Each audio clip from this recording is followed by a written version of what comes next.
Well, there was some good on this show. There was also a bit of adequate stuff, a bit of decent, some that was okay, and some like, why the fuck is this on my television screen? I'm John Rickman with my review of WWE Raw. It's the Go Home Raw for Fastlane, the most unnecessary WWE pay-per-view this side of Tuesday in Texas. If you remember Tuesday in Texas, I'm sorry, it was a miserable show. It was a bad idea, and Fastlane is also a bad idea. Now that being said, the card looks to be kind of throwaway, though there could be a couple good matches, and some Fastlane cards have surprised me, though my expectations for every single Fastlane pay-per-view have been the goddamn dirt. So, I will say, though, that the opening match and the closing match were the best parts of the show. There were a couple other parts sprinkled in that weren't all that bad, and some of it was just like, okay, it's just kind of there. And shockingly, Asuka's back. There are some good things that I want to try and look at the positives because we're less than a month away till WrestleMania, and the build for this particular Mania has not been all that good, and Fastlane's just getting in the goddamn way, and they're already looking ahead to WrestleMania. Like, we have Lashley versus Drew made official for WrestleMania. Okay, great. They opened up with that graphic. That's great. Now, Sheamus and Drew had a really fantastic match where Drew went over in a great match, one of my favorite matches of the year, and that was great stuff. And then they did the step spot where they had a stare down. Drew did the exaggerated bump, and Sheamus nearly crowned himself with the steps. I'm glad he's okay. But it was, a match that was called off, and suddenly Drew just gets an automatic rematch. I mean, automatic rematch clauses brought back. I guess Shane McMahon was lying. That being said, I don't mind the idea of Lashley and Drew having a match, but I have a feeling that since Drew and Sheamus are facing off at Fastlane, Lashley's going to get pissed because of what happened at the end of this. He's going to, find a way to just beat them both up. And then we're going to have Sheamus inserted in the match, and it's going to be the second strangest Oreo that I've seen on the internet. You don't want to know about the first. Always delete your search history. So anyway, MVP and Lashley talk about, Lashley's rise to the championship, how it took him 16 years. And one thing about this show that was a predominant theme, I just couldn't get over John Morrison's hair. I don't know why he decided to become Chia Morrison. It was ridiculous. It was so fucking ridiculous. And who am I to criticize somebody's hair? I haven't had hair like that in a while. Believe it or not, I actually did have a hairstyle like that. And no, I'm not going to ever show pictures. I'm going to burn them before I ever show them. But the whole point is, it was a bad idea. It's a bad idea in general. That was not a good hairstyle. John Morrison's hair kept distracting me. And I like John Morrison. He's a really good athlete. But that hair was definitely a choice. And Miz was like, hey, Lashley, I don't want our feud to end. Why don't you maybe, I don't know. I had cramps and everything. I want to be able to face you at 100%.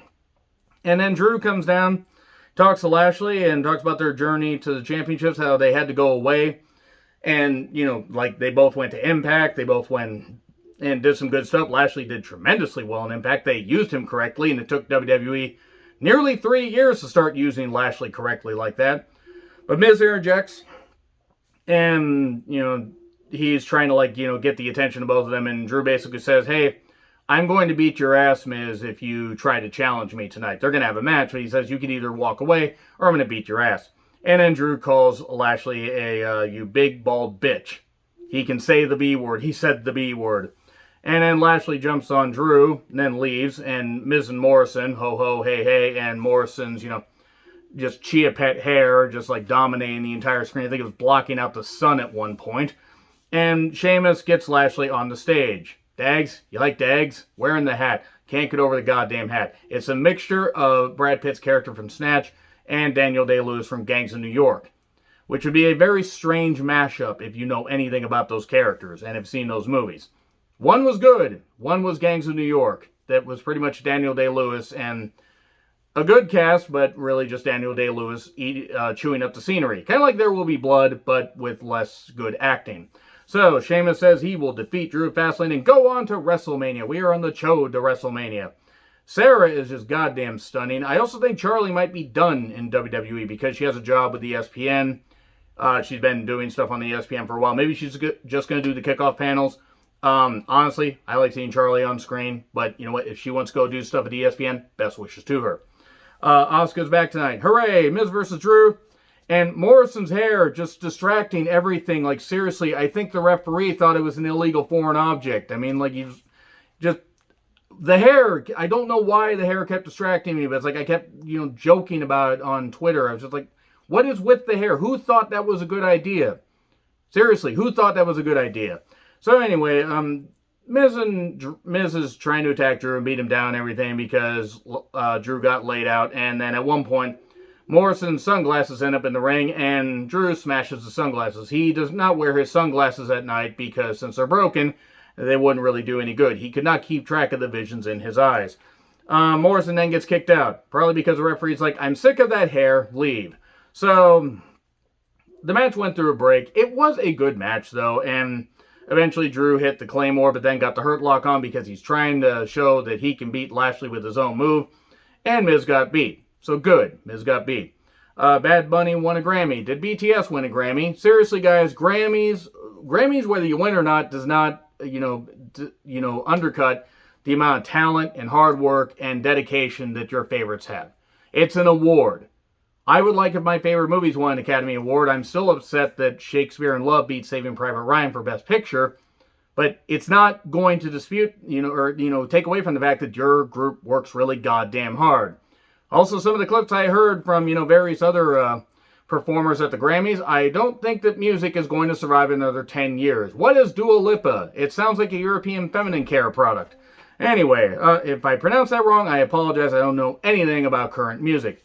Proud Boy Braun and Shane. Why is this feud continuing? What is going on and why is this continuing? And why does Braun refuse to go up a shirt size?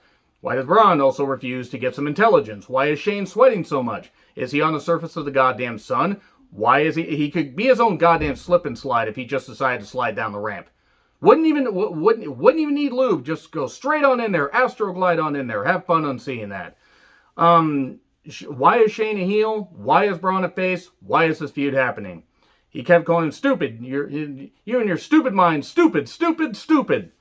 Good old Plan 9 from outer space. And Shane says, hey, you want a match? You're on. Oh, God, it gets worse. Truth interrupts Naomi, Dana, Lana, and Mandy. They're just talking backstage. And because 316 Day is tomorrow, and Truth is, an idiot, even though he's actually not an idiot. They make him be an idiot. He's doing Stone Cold stuff. He's like doing the what chance. If he really wanted to impersonate Stone Cold, he would have hit the 3 blonde women. And I'm not going to forget that about Austin, because he may be one of the greatest of all time, but seriously, that's fucking bullshit. So anyway, Dana and Mandy versus Naomi and Lana. Shayna and Nia on commentary. Great. Just what I want to hear. The tranquilized water buffalo on commentary, which is an insult to water buffalo because they actually have, usefulness. They have purpose. They have life. They have energy. And Nia's just there. She's like a skin leather couch, but without the personality. Actually, I take that back. Skin leather couches, you could actually reupholster and you could actually get, dress up and everything and maybe sell on eBay. What could you do with Nia? I mean, could you sell maybe her whole on eBay? Gross. It's the whole eBay. This review is really goddamn weird. Shayna has goddamn had enough. Within the first 30 seconds, she's sick of hearing about Reginald. And I got nothing against the guy, but the storyline stupid. What am I, Nia? We know what you are. You are a favor to The Rock to try and keep, WWE in his good graces. Because if they didn't hire her, who the fuck knows what would have happened. Oh, wait, he would have appeared on Impact to induct Ken Shamrock into the Impact Hall of Fame, which was good shit. So, Dana, oh, by the way, Asuka shows up and kicks Shayna. They're on the stage and everything. We have a pull apart where Jamie Noble, who's not even as tall as Asuka, tries to stop the fight. That's adorable. And then Dana pins Lana. Thanks for coming, Lana. I mean, Lana has improved in the ring, but then again, she couldn't have gotten any worse, but she did fine. This match was fine. Okay, it wasn't great. It was fine. Riddle then comes from behind without consent and tells New Day that they should get matching tattoos. They don't want that. How about matching scooters? Actually, I think he calls them stallions, but you know what? I don't really want to think about Riddle's stallion. Riddle is one of the most uninteresting characters there. He's gotten more annoying in the past year, but especially since stuff came out. But even then, if you just look at his character, he's like a more annoying RVD, which is hard to do considering that RVD brought Katie Forbes into wrestling. Thanks for that, Rob. So, Xavier and Kofi took on Cedric and Shelton for the tag titles. It was well-paced as expected. Given a lot of time, these two always work well together. Xavier sells his leg. Kofi gets attacked 2-on-1. We get lots of near falls. We get some good stuff. And then eventually a top rope stomp. 1, 2, 3, new champions. Why are New Day champions again? Seriously, why? You could have kept it on Hurt Business and accomplished the same goddamn thing. Seriously, like the Hurt Business, I'm not even saying Cedric and Shelton were the most interesting tag team going on in WWE. But then again, even if they were, that's, faint praise because there are no interesting tag teams in WWE, despite how good they are. because Vince McMahon and Triple H and NXT don't care about tag team wrestling. Anytime there's good tag team wrestling, the titles are forgotten about. When was the last time Lorcan and Birch defended the tag titles? Genuine question. I have forgotten. Styles and Omos show up. It's the New Day community, and they want a challenge for the tag titles at Mania. Okay? Alright, that's pretty much it right there. Omos is going to win his first title at Mania, and it's going to be his first official match. Or at least his first official main roster match. You know what? I think they will craft a good match, and hopefully the guy can shoulder load. I think he will actually be able to definitely do that, because he's a big guy, and all he's got to really do is just be a big guy, do some impressive shit, and Vince McMahon is going to cream his jeans, even at 75 years old. Gross. So, Priest and Bad Bunny are backstage and everything, and then Morrison and Miz are there. And for once, Bad Bunny does not have the stupidest hair in one particular segment. And no, I'm not going to forget about Morrison's hair, because it's goddamn ridiculous. And then Truth has a 316 lunchbox with a Stone Cold plushie that likely tried to hit Dana, Mandy, and Lana as well, because Stone Cold likes to do that. Truth basically wants the 24/7 championship back. He tried to crown him with the lunchbox first and then gives it to him as a gift. And Bad Bunny's like, you know what? I got a replica title. I got a Grammy. And he gives the title back. Can we end the 24/7 championship bullshit? Please, just end it. End it. I don't want it anymore. I'm tired of it. I don't want to see the title anymore. So, we then have Priest squashing Cracker Commander Riker, the Jackson Rectionist, as I'm calling him. I would not be upset if that guy got fired. I normally do not call for people to get canned, but Jackson Riker already wasn't all that good anyway, even when he was in TNA as Gunner, but he achieved more success there than he did in WWE. And after opening his big fat yap and supporting all the bullshit that happened last year, yeah, he deserves to be fucking canned, regardless of whether Vince McMahon is, a supporter of the now former president. Thank fucking God this country maybe can get on track a little bit, but I would not be surprised at all if Jackson Riker got canned. Commander Cracker Riker, Cracker Commander Riker, the Jackson Rectionist, deserves to be canned. Mainly because he's not worth the trouble. Nobody really likes him backstage. Like, you can tell. And I mean, he got squashed here. He has not been utilized all that well, which he shouldn't have been utilized that well in the first place. So, Elias tries to slam Bad Bunny, and then he gets laid out. But then Bad Bunny gets smashed by Miz. And naturally, the camera pretty much misses that. Oh no, Bad Bunny got smashed by a chair. Anyways, that's going to lead to a tag match. Obviously, this is where they've been angling for a while. And Miz will probably get pinned by Bad Bunny. And then MVP and Lashley, they talk about facing Sheamus tonight. Well, Lashley facing Sheamus. And Shane does hopscotch and hits Braun with a camera. They were going to have their match, and it wasn't actually a match, because Shane and Braun were never in the ring at the same time. And then Shane needs to stop diving off of things. He tried to do the elbow drop through the announcer's table, and even though there's not as much distance, because they are not going for distance, they are not going for speed, Shane is not 35. He's not even 40 anymore. And he couldn't even do it to Orton at No Way Out.